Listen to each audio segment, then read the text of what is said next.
What's this about a global internet outage? What happened? Amazon, hello?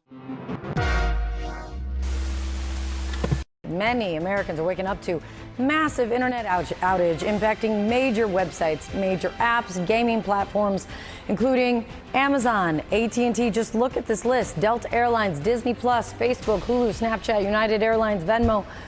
More than even you're talking than I'm even mentioning there. At the center of this is Amazon Web Services, that major provider of cloud services for all sorts of companies. AWS says now it has identified the root cause. AWS, a big hosting provider, bricked their scaling systems that cost half the internet to die. That's it. Ah, neat. As long as it kept you guys from playing that god-awful new Pokemon game. I really do have no respect for you if you're still buying the Pokemon games. These things look like jokes.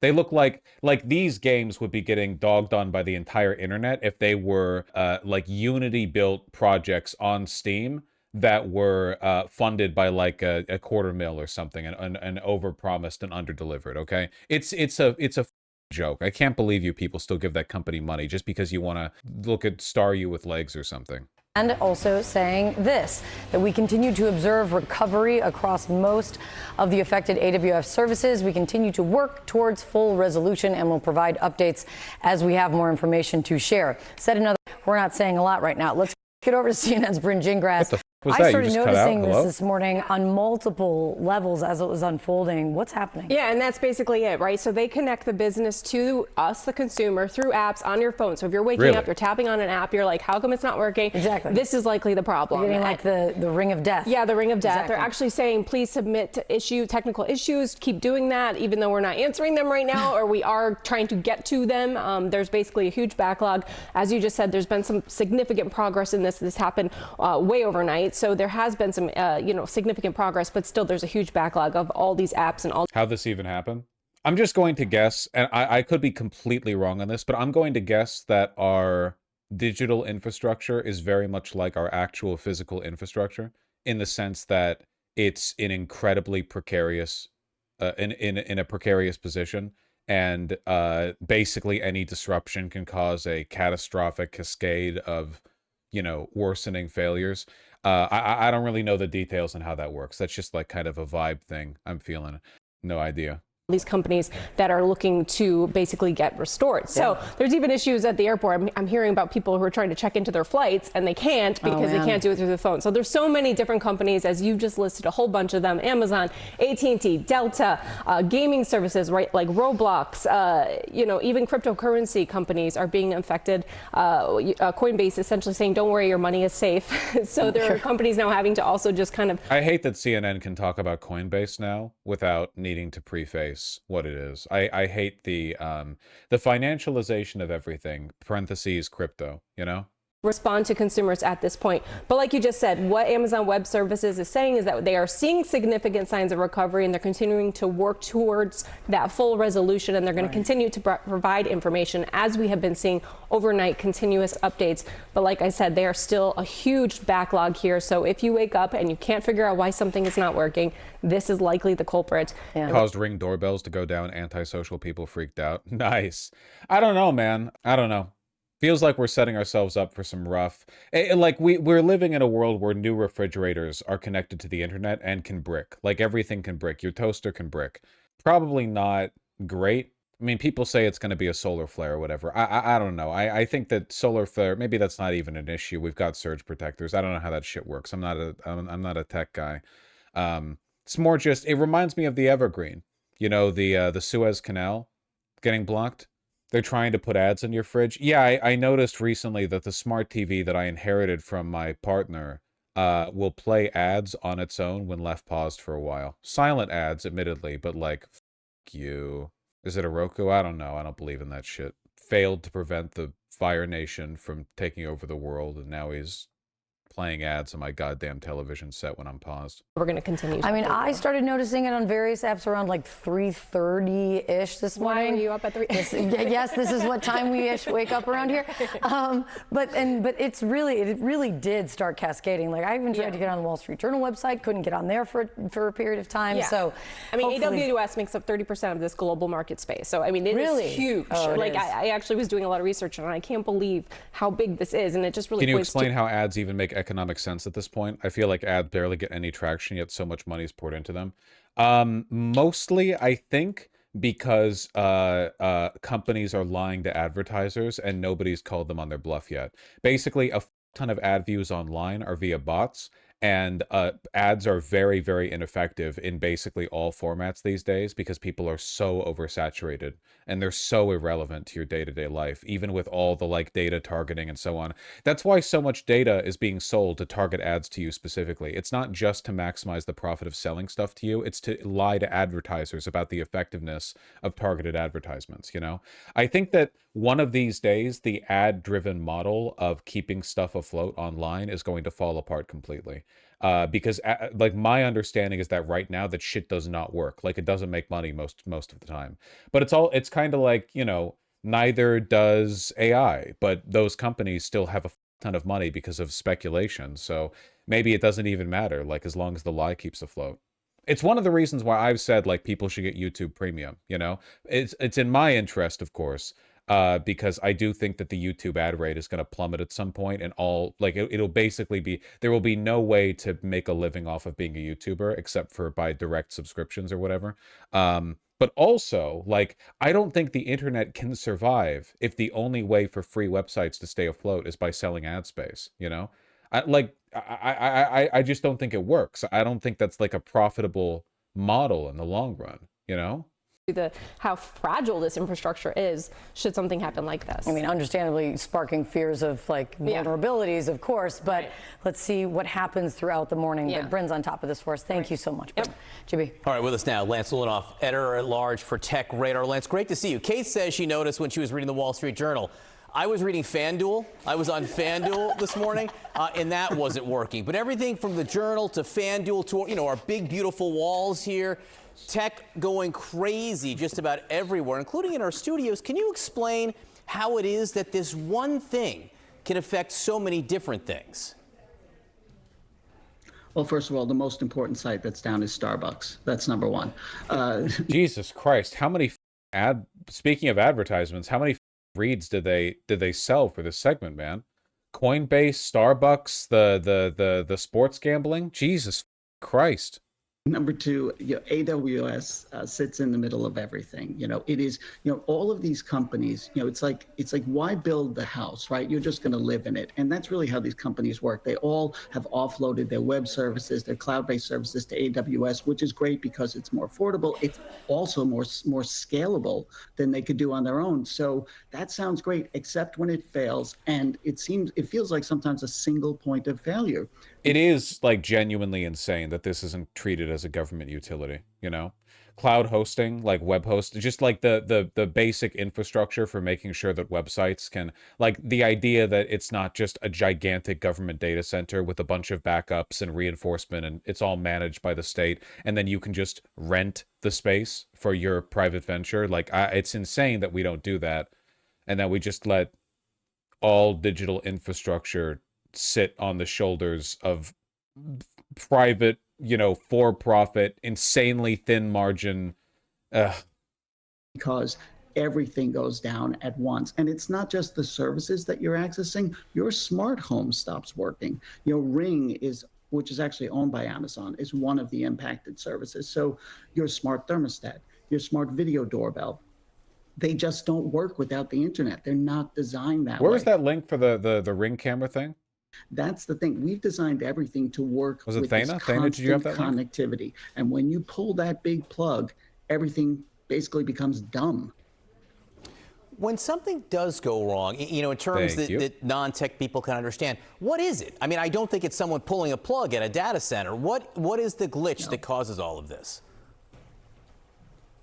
I mean, usually it's like a translation service almost. It's like, okay, hi, you're trying to reach me. Who are you? And there's something that says, here's who I am. And they do a handshake and everything's okay. Well, this talk's too technical for me. The AWS outage is affecting Ring doorbells. Sky News says some users can't see outside their house. Definitely scary. We would hope to resolve this as quickly as possible, but you mentioned some of those sites there. For example, Ring doorbell, we have on our website some users saying they can't see outside their house. Definitely scary. Can't see outside. Delightful. I work at Starbucks and old people would not shut up about this all day. Do people in the US not have windows? I'm sorry, did either of the voices that you just heard in this sound American to you? We're talking about like terrified Brit bong boomers or Australians perhaps. I think Sky News is watching both, but this is .co.uk, so it's a white people thing broadly. A white people thing broadly. I don't know. We're going to be dealing more and more, especially with climate change, with the consequences of failing infrastructure. And one of these days, one of these big points of failure is going to go down, and then it's not going to come back up. It's like what's that bridge that got knocked down by a boat and they haven't built it yet? They haven't even like come close. What was it? What was we all saw it. Was it the Baltimore Bridge? What was that, like 18 months ago? Completed by the fall of 2028. Jesus Christ. You're going to see it with physical infrastructure. You're going to see it with digital infrastructure. You're going to see it with utilities, 3 years? 4. The one the right blamed DEI for? Yeah, of course. Hurricane Helene did that in southern Appalachia. Everyone is still using Starlink in rural cutoff areas. One of the big ways we're going to see it in the US especially is road maintenance. We built a lot of roads. Look, building a road, that's easy. All you got to do is gunk, road built. Am I right, folks? Maintaining a road. Oh, buddy. Oh, buddy. Oh, man. That shit is not easy.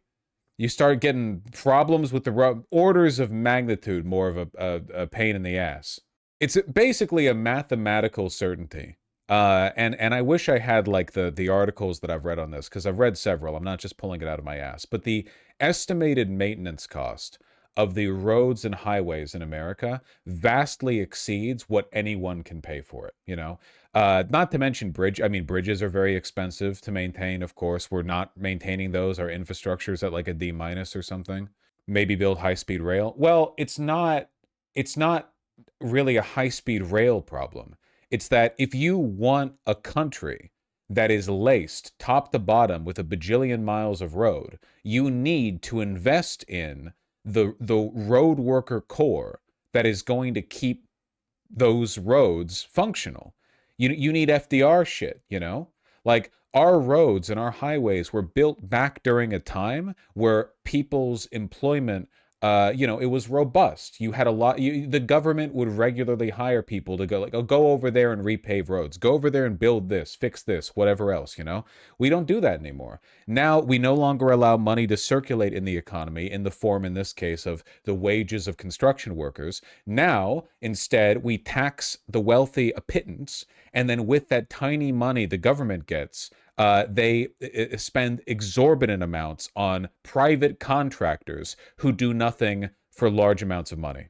We've spent more on AI investment this year than the money it took to build the entire interstate highway system. That's awesome, Thana. That's so cool. And this is all totally fixable, If the federal government just taxed the wealthy at the rate that it did back in 1952, just to pick a year, and then use that money to procure a federal core of road workers or construction workers or infrastructure workers, whatever you want. And they went everywhere and they just fix stuff. They could do it. In fact, we could do it with plenty of money to spare. It wouldn't even come close. They could do it quite easily. Illegal immigrants? Sure. Amnesty for somebody who works on the rail program or the road program for 4 years. Fuck it. I don't care. Whatever. I don't give a shit. Our roads are falling apart. Do something. In Matches Filet, that's the issue, right? It's more politically beneficial to build new roads than it is to maintain existing roads. No one gets excited about the maintenance of existing roads. So because, there's less political capital to be had in it, no one's, cutting ribbons over that shit. Just ain't happening. Mostly semi-trucks as well. Yes, the weight of our vehicles is a huge contributing factor. But the U.S. has some of the best roads in the world. Sure, we're still the United States, but we're utterly dependent on them. With the amount of trucking traffic running across the... Oh, I'm sorry. Wait, hold on. Road Connectivity Index. Buddy, this is exactly my point. We built too many roads. Look at the disconnect here. Road Connectivity Index. Yeah, we built roads everywhere, but it costs money to build and maintain them. In terms of the quality of these roads, well, where does America rank? We're 11th in road quality? Maybe. What are the Saudis doing? They benefit from car use, This is 2018 rankings. Don't get lost in the sauce, okay? We're talking about infrastructure here. Oh, yes, United States 11th in road quality rankings, but we're utterly dependent on them is the problem, And there's also a lot of asymmetry in the quality of that road work. Not to mention our bridges. Our bridges are falling apart, man. They're quite bad. Over time, a lot of these bridges are just going to collapse and they will never get rebuilt. 7.5% of our nation's bridges are considered structurally deficient. Even the Golden Gate Bridge. Remember that suicide netting or whatever they put around the side of the Golden Gate Bridge and it cost half of what the bridge itself cost? How? Permits. Just let them jump at that point? Honestly, yeah. $200 million for suicide netting that's going to save, what, maybe a couple of lives? Probably none, because what idiot would try to kill themselves by jumping off a bridge where they know there's a net, you know? Put those 200 million into literally any social program. You will massively reduce the amount of humans. This is like the most inefficient possible way. And what a joke, too. Like, that's where you're going to intervene. $200 million, that's where you're going to intervene. To catch a person as they fall. You couldn't have put any of that money into the local school system or like WIC or anything. Like, it had to go there. Recent estimate for the nation's backlog of bridge repair it needs is 125 billion. Do you guys have any idea how little 125 billion is to repair all bridges? To our current government, this is like an insurmountable amount, even though this is the amount by which like the Pentagon's budget goes up every year, you know? 125 billion. We could, like that. Literally, this is like 1/3 Elon Musk's net worth. Like, you could just take one wealthy guy and go yoink, and that's it. Yeah, we're giving 40 billion to Argentina for no reason other than because he's like the epic libertarian chainsaw guy. Our country's going to collapse because of stuff like this. I mean this actually. I mean this like sincerely. You know, it's we with the internet and with everything else, like just an insanely irrational allocation of funds. For all the criticisms that you can make of like China's infrastructure spending, at least they're not in the position that we're in. And when those bridges start collapsing, man, I mean, you get like failures at points of contact, basic infrastructure going down. I don't know. It only took 4 years to build the Golden Gate Bridge. We cannot repeat that today. I don't know, man. 4 years to repair the Brooklyn Bridge. Just very grim, very depressing. It's very depressing. You know, and I mean this sincerely. It reminds me a lot. This is one quote. I'm not a Roman Empire guy. I'm just not. I really just, I've never been that fascinated by Rome. It's just not my can of worms. It's fine. I don't think there's anything wrong with it necessarily, though it does, a disproportionate number of annoying young men do get obsessive over it, but I'm not saying, you know, it's necessarily bad. But one thing that always got to me was like the knowledge that for basically all of European history, medieval peasants, you know, in between bouts of eating shit and their cousins, grew up in the ruins of buildings that they could never build. You know, like they would, you would whether you were in Barcelona or London, right? You have these big Roman ruins that are way cooler and more impressive than any of the shit you're building, and you just have to live in their shadows, you know. And no one's building stuff like that anymore. And unfortunately, that is the position that we're going to be in. It already is to an extent. If you go down to New York City, you walk in the shadow of buildings that are cooler than anything anyone builds today. And I'm not saying this in like a return with a V kind of way. I mean it sincerely. Nobody's building stuff like the Empire State Building, you know? We build stuff that is as expensive or vastly more expensive than the Empire State Building. It takes much longer, of course, but we do it. But it all looks like shit and no one likes it. It's not the Empire State Building. We don't build things that are impressive. We just build things that cost as much as if they were impressive. Same with our bridges, you know? Everything now is austere. Everything's run down. Everything costs 10 times as much as it should. It never gets finished. And if it broke, we would never know how to fix it. Not within budget, at least. Not within 10 times the budget. Why don't you like glass and metal? Don't waste my time with your insipid contrarianism. We all know perfectly well that the style of skyscraper construction that started in the 1960s and ramped up in popularity from there is disgusting compared to what we used to build. Let's not pretend otherwise. Everyone believes this. There's not a single person on earth who doesn't believe this. I'm not even talking about Art Deco specifically. I'm just talking about ornate masonry, buildings that you can be proud of, you know? That shit does just nobody builds stuff anymore. And we can't do it. You know where they can do it? In China, because China's not saddled with the regulatory and governmental problems that we are. They're saddled with many problems, but not those ones in particular. So you can go to China and see amazing infrastructure projects that were built last year. And as long as we continue to allocate our money the way that we are, it's going to stay that way. their infrastructure crumbles after several years. That's not true, though. I think that's largely Western cope because we don't like the idea that China's building very impressive things and we're not. For one, our infrastructure is currently crumbling, including some of the stuff we built relatively recently because we build it substandard. But for two, there's plenty of infrastructure built in China that's made to last. It's enduring, you know? Not all of it. Certainly, you know, there are consequences for building as quickly as they do, but isn't that blackpilling? All we would need to fix our bridges is 125 billion. It really is not a lot. Again, it's less than what we pay on interest on our national debt. It's less than the amount we've raised the Pentagon's budget in recent years. It's not a lot at all. It's totally manageable, but we'll never get the money for it. It'll never happen. 10, 20, 50 years will pass. We'll never get this money. Bridges will collapse. We'll never get this money. Internet infrastructure, power systems will collapse. We'll never get this money. You know, we don't build energy infrastructure in this country anymore. Even the puny subsidies that the Trump administration has canceled for solar and wind and so on in blue states is nothing, absolutely nothing, compared to what we ought to be spending on it, you know? And energy prices are going up in large part thanks to AI data centers. Government doesn't, government contractors do. Yeah, we got to stop contracting. Did you see that NYT article that tried to make China building infrastructure look bad? It's not the only time they've done this. How China powers its electric cars and high-speed trains.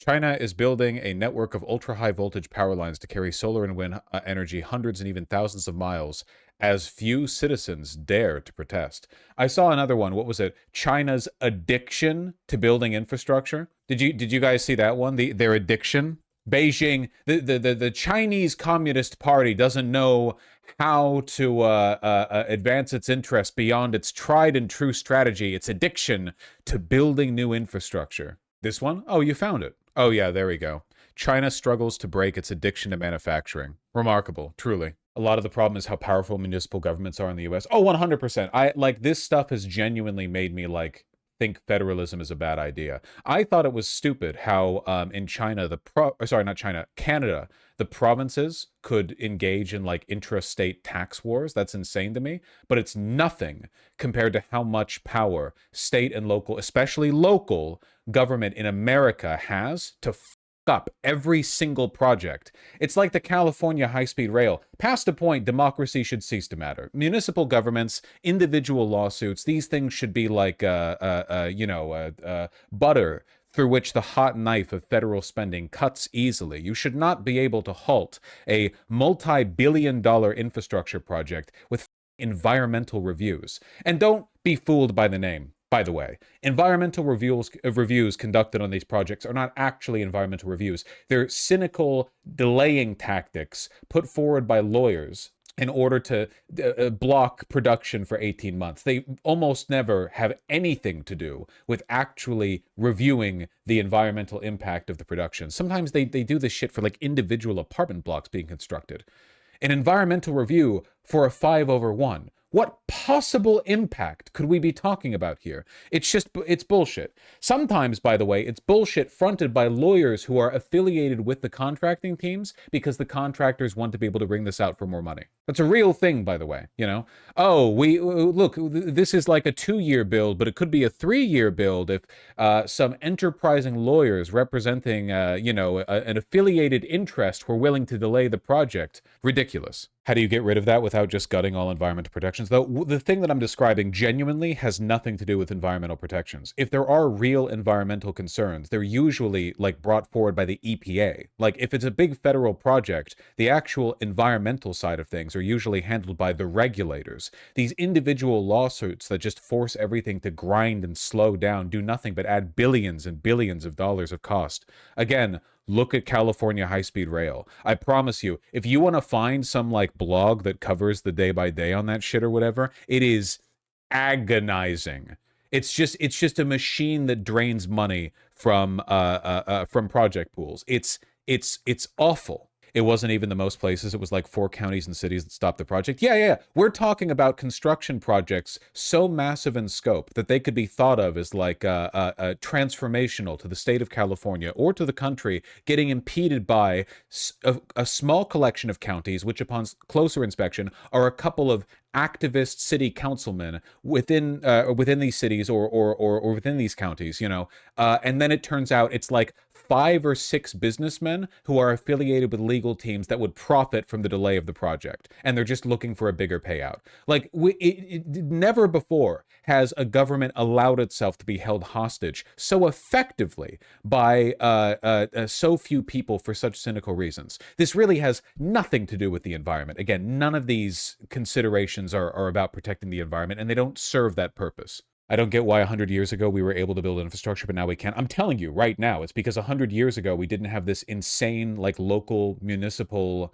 like these protections that allow them to slow everything down. That's it. It used to be if you wanted to build a big mega project, you could just build it. That's the reason back then they were able to destroy all those black and brown neighborhoods and build intercity highways through them, you know? Not saying that was a good thing, but it couldn't have been done if you could slow every project down with a lawsuit, you know? I don't think people should do that. I think we should do good projects, but we do need to be able to do projects. Biggest difference is that in most countries, municipal governments are legally in the jurisdiction of the equivalent of state government and are at their mercy, not so much these days. 100 years ago, we didn't have woke regulations like OSHA. OSHA is not what slows down these mega projects. Don't let anyone distract you from the real answer, okay? At the end of the day, it is overregulation, contractor greed, and the fact that local and municipal governments have the ability to slow down projects with infinite lawsuits and bullshit, you know, delays. It's not OSHA or anything like that. I know you were probably joking. I just want to make it clear because a lot of people do like to misappropriate blame here. At the end of the day, that's it. And this is why we can't do anything anywhere, by the way.